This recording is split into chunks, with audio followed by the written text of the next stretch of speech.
Paneer momo बनिकी ready हो जाइए गरमा गरम पनीर मोमो आपण मैंने देखु माने केते सुंदर पूरा देकिना पनीर मोमो हो जाइए पूरा स्मूथ आउ ता चटनी भी आम बनईचु तार फुल रेसिपी देखापी वीडियो टी स्किप करेंगे शेष जाए देखापी चेष्टा करेंगे।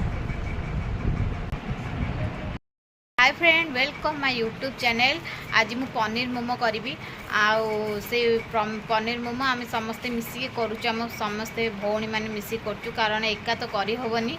मोमो समस्ते खाइबू जेहेतु आमर तो कह गले फैमिली टी अधिक अच्छा तो अधिक मोमो कराया समस्ते मिसिकिना कराया पड़ुची। तो आज आम मोमो मु बनाऊे जेहेतु भाविली रेसिपीटा सेयार करने भी तो आपण मैंने देखंतु आउ केमिति हेची मोमो ठीक ठाक हेची कि नहीं आपण देखिए कहे जदि भल लगे जदि भल लगे लाइक शेयर सब्सक्राइब करदे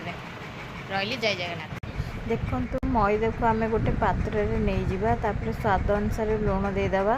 किछि तेल देकिना ताकू भल भाव मिक्स करदबा भल से मिक्स करेंगे भल से मिक्स हो गला परे ताकू आमे कौन करवा माने टिके टिके पानी देकिना अल्प अल्प पानी देकिना ताकू भल से चकड़वा किंतु एका सांगे पानी आपण माने टोटाल देकिना चकड़बेनी कारण एका सांगे पानी देदेले सेटा नरम हो तो आमको बेसी टाण कि नरम दरकार नहीं आमर ठीक ठाक माने मीडियम दरकार चकड़ाटा तो एमती ही अल्प अल्प पानी देकिना आपण माने चकड़े चकड़ी सारिकिना जेहेतु एटा टिके घोड़े रखिले भल से फुला फुला मोमोटे देखंतु हो गलानी आम ए घोड़े रखीदा 15 मिनट पे तापर देखंतु ये पनीर मोमो जे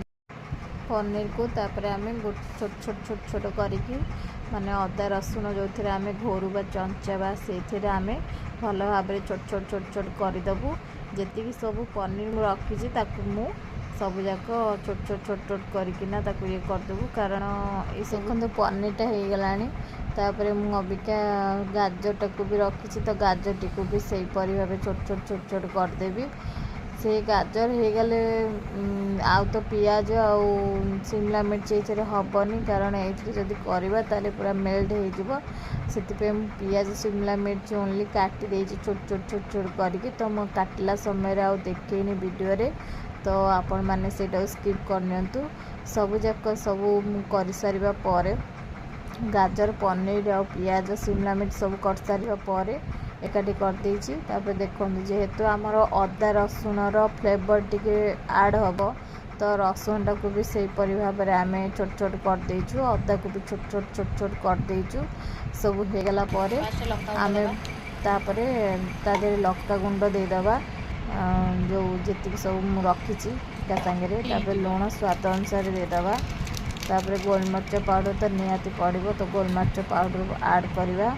तापर सेठू आम जेहेतु पनीर मोमो करचे तो पनीर मसला टी पड़ो ताकू पकई सारा पर आम सब जाक एका सांगे मिक्स करदबा मिक्स भल से हो गला पर माने भल से माने कौन कहले जमती कि मसला लुण लंका गुंड जमती एका सांगे सब रहा ठीक ठाक रहिले भल लगे मसलाटा से मुझे कारण प्राय लोग कुक करते कुक करनी देखते केते सुंदर मसला बनिकी रेडी हो गला पनीर तापर मु जेहेतु पनीर हो पनीर गोटे सॉक्स दरकार ना से पनीर सॉक्स बनवाई चटनी बनवाई मु टमाटो चार्टा नहीं जाइए टमाटो चार्टा को मु ग्राइंडर पकईकी ताधरे रसुण अदा भी मु ऐड कर रसुण अदार फ्लेवर सब बेस्ट लगे तो हो गला परे तावा बसैकी तेल देदेली तेल गरम हो गला परे तेलटा पूरा गरम हो गला परे ताधरे मु ऐड करदेली कौन कहले जोटा मो ग्राइंडर करी रखी थी रसुण अदा टमाटर पेस्ट ताकू भी मु एथे छाड़देली तावारे छाड़ी सारिबा परे ताधरे टमाटो केचप जो रखी थी टमाटो केचप को छाड़देली टमाटो केचप हो गला परे स्वाद अनुसार लुण आउ लंका गुंड जेहेतु आमर पनीरटा हो पनीर तो ऑब्वियसली स्पाइसी हवा दरकार तो से लंका गुंड लुण स्वाद अनुसार सब दे सारिबा परे चटनी आम जो मैदा को चकड़ी के रखी ताको आम पुणी टिके दली देकिना ता देहरे छोट छोट छोट छोट गोला कर देकिना ताको आमे फास्ट बेली दबु। जेतिक सब आमे गोला करथु कम से कम 5-6टा गोला आग बेलिकिना रखी सारिबा परे देखंतु केते सुंदर सुंदर गोल गोल करके बेलिबे। बेसी पतला करिवेनी बेसी मोटा करिवेनी से भाबरे आपण माने बेलिबे। आउ सब जाक रखी सारिबा परे देखंतु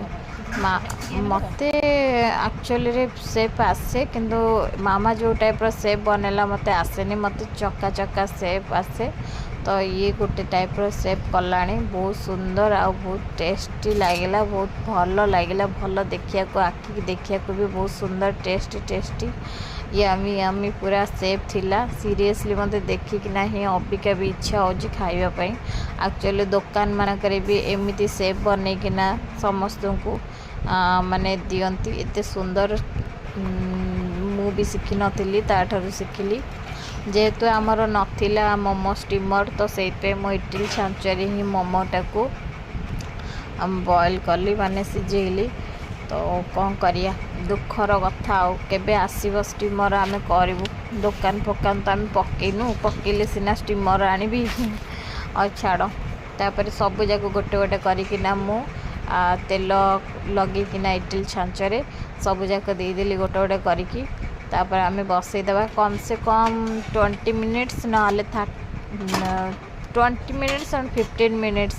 आपण माने जदि कुक करेंगे ताले पनीर बहुत सुंदर तरीका रे बनिकी रेडी होगी बाहर। आपण माने देखंतु वीडियो टोटल स्किप करबेनी टोटल ऊपर देखंतु देखला पर जानि परिबे मोमो रेसिपी केते सुंदर केते टेस्टी टेस्टी होगी बनी जाउची। बहुत यमी भी थिला देखिबा को यमी भी लागिला खाइबा पई। आपण माने एमिति ही बनेबा पई चेष्टा करंतु बहुत सुंदर भाबरे बनी जाउची। बहुत जूसी जूसी भी होता सीरियसली आउ थे भी बन खाया को बहुत इच्छा होची। बास जो दिन आम बनैलु से दिन वीडियो मु रखी थी बोली आज मु माने एडिट करके दौच बट आज भी मत इच्छा होची। आउ देखो तार सॉक्स भी केते सुंदर। यदि वीडियो भल लगे लाइक